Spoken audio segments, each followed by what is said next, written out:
Game? Sabi mo. Game. Ay. First, mag-start tayo sa scapula. Para mas maintindihan natin, i-divide natin. First, dun muna tayo sa important structures na makikita dito at makikita prominent. First, this one is the spine.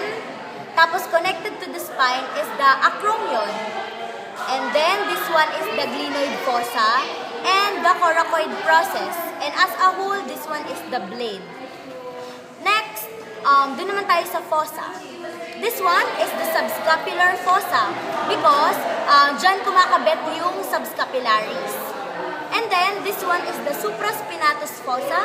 This one is the infraspinatus fossa, above the spine, below the spine. Then, other structures.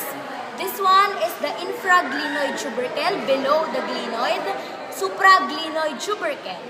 And then, lastly, margins and angles. This one is the superior margin.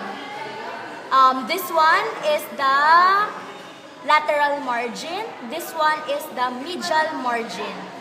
This one is the superior angle. This one is the medial angle. And this one is the inferior angle.